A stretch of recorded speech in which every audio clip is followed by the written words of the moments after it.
அனைவருக்கும் வணக்கம். அந்த காலத்தில் டெங்கு காய்ச்சல் வந்தால் குணப்படுத்த முடியாதுன்னு சொன்னாங்க. லாஸ்ட்டில் ரிசர்ச் பண்ணி லாஸ்ட்டில் வந்து பப்பாளி இலையினுடைய இதுவை போட்டு கொதிக்க வச்சு குடித்தா சரியாயிடும்னாங்க. அது எப்படி கொதிக்க வச்சு குடிக்கிறதுன்னு முறை சொல்கிறேன். காலையில் தூங்கி எழுந்த உடனே மிளகு, ஜீரகம், தனியா 3யும் போடுங்க. பப்பாளி இலையை ஒன்று போடுங்க. கிள்ளி துண்டு துண்டாக்கி போட்டு நல்லா கொதிக்க வைங்க. கொதிக்க வச்சு ஆற வச்சு காலை மாலை இருவேளையும் ஒரு வாரத்துக்கு குடிச்சுவாங்க. எப்பேற்பட்ட டெங்கு காய்ச்சல் ஜுரமும் குணமாயிடும்.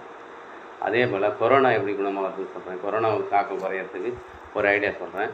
மிளகு, ஜீரகம், தனியா ஒரு 50 கிராம் இஞ்சி 2 டம்ளர் தண்ணியில் போட்டு கொதிக்க வைங்க. கொதிக்க வச்சு வடிகட்டிட்டு ஒரு ஸ்பூன் வந்து எலுமிச்சம்பழம் சாறு, ஒரு ஸ்பூன் தேன் போட்டு காலை மாலை இருவேளையும் ஒரு வாரம் குடிச்சுடுவாங்க.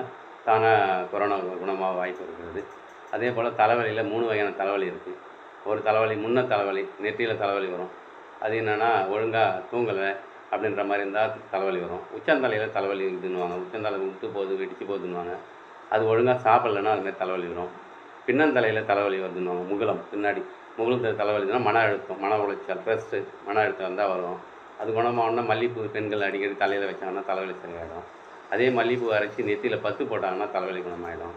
அதே போல் வேப்பங்கொட்டையை அந்த தோலோட வேப்பங்கொட்டை உள்ள விதை இல்லாமல் தோலோட அதை அரைச்சி பத்து போட்டாலும் தலைவலி குணமாயிடும். அதே போல் இஞ்சி கொஞ்சம் உழைச்சி பசும்பாலில் சுடப்பாலில் கொஞ்சம் குழச்சி நெத்தியில் 2 பக்கமும் தடவுனீங்கன்னா தலைவலி குணமாயிடும். அதே போல் உலர் திராட்சை நைட்டில் வந்து ஒரு கைப்பிடி அளவு உலர் திராட்சை ஒரு டம்ளர் தண்ணியில் போட்டு காலையில் எடுத்து அந்த தண்ணியும் குடிச்சிடுங்க. அந்த உலர் திராட்சையும் சாப்பிடுங்க. ஹீமோகுளோபின் அதிகமாகும். அதே போல் அத்திப்பழத்தை துண்டாக நசுக்கிட்டு தேனில் ஊற வச்சு காலையில் எழுந்து சாப்பிடுங்க. அதுவும் ஓரளவுக்கு சரியாயிடும். ஓரளவுக்கு ஹீமோகுளோபின் அதிகமாகிடும்.